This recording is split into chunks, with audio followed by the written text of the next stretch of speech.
Okay, my name is Lejeune, and today I have a 6-minute presentation on turbochargers. Earlier in the semester I talked about superchargers. Turbos perform the same function in a different way. So again, engine aspiration, there's natural aspiration and forced induction. Forced induction means you have higher than atmospheric pressure going into the engine. Natural aspiration means you have atmospheric pressure over it. The two major types, again, superchargers and turbochargers. Turbochargers are more popular, I would say. They're more widely used. They're also not really as complicated as superchargers. And in many cases, they are more efficient. So they're very important.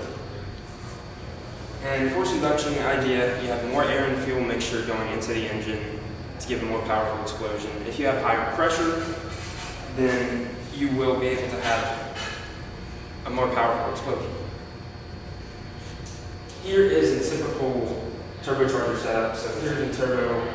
On this side, you have the exhaust gases going in. That spins the turbine, which spins the compressor on this side. That sends air through the intercooler into the intake of the engine. The intercooler is meant to cool the air. The hot air coming out of the compressor is not ideal for the engine.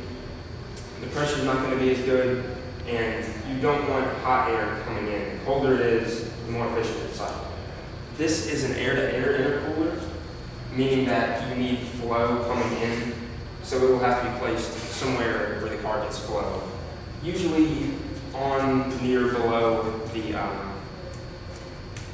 radiator. The two major types, air-to-air, like the one you just saw, and water-to-air. Air-to-air is better for long-distance driving. If you're going to be taking it around the track for multiple laps, you're going to want air-to-air intercooler because it continues to be efficient. If you were using short spurts, it might be better to use a water-to-air intercooler because you can actually cool the air to lower than atmospheric air. You can use, say, ice or even some other form of cool fluid, but that means you will have to have another fluid in there. That's another thing to look at, another thing to make sure is working correctly. So, turbochargers, they're very efficient. They recuperate waste energy, meaning the energy that they take in comes from the exhaust gases. The exhaust gases are not doing any work. So, if you don't have a turbocharger, that's essentially wasted energy. If you do have a turbocharger, you can use some of that. There's no parasitic losses like a supercharger because superchargers run off of the crankshaft. This does not. So it does not have any extra load added to the engine. But it can produce back pressure. If it's not running efficiently, then you will basically stop up that exhaust gas stream. And if that happens, it slows everything down in the engine and you're not increasing performance.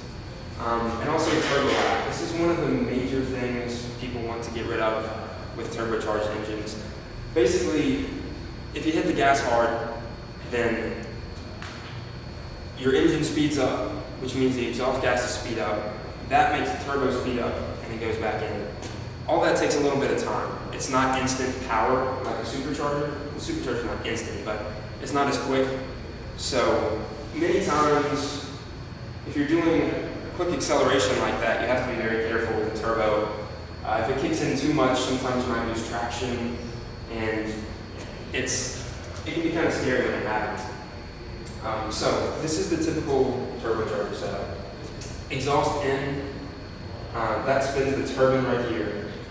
The exhaust fumes leave on this side. And the turbine spins in unison with the compressor over here. Compressor is going to increase the pressure of the gas that's coming back into the engine, the intercooler. And so you have higher pressure over here. That drives your extra air fuel mixture. So turbochargers are really good at hierarchy and power. That's mainly because they spin so fast. Think centrifugal pump versus positive displacement. A centrifugal is more efficient at high speeds because it spins so quickly. If you're using it at low speeds, it's very inefficient because it does not force air anywhere. So if it's spinning low, you just don't have much added pressure. But turbos can spin up to 250,000 RPM, which is really fast, way faster than an engine spins. So when you're spinning at this RPM for a turbocharger, you're increasing a lot of pressure at your high engine RPMs and getting a lot more power. Turbos are becoming more and more relevant to normal cars with a small displacement engine that are looking for added power. It can be a little bit tricky though when you see a turbocharged, 4-cylinder 1.5 displacement engine. It's going to say it has pretty good power and torque, but in actuality, if the turbo is running, you will have good power and torque if you really put the pedal to the metal. But if not, the turbo is not doing very much, meaning you don't have that much power. And so those numbers you see from the car that you think make it relatively high performance might be a little bit misleading. Also, when a turbo is running really high, you're using a lot of gas.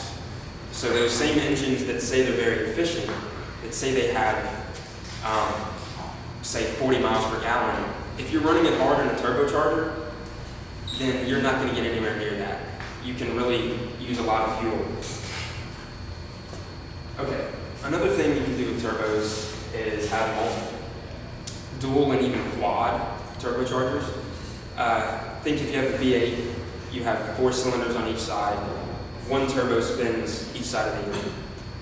The problem you can run into is different spin rates. If one turbo is spinning faster than the other, providing more pressure than the other, you get more power on one bank of the engine.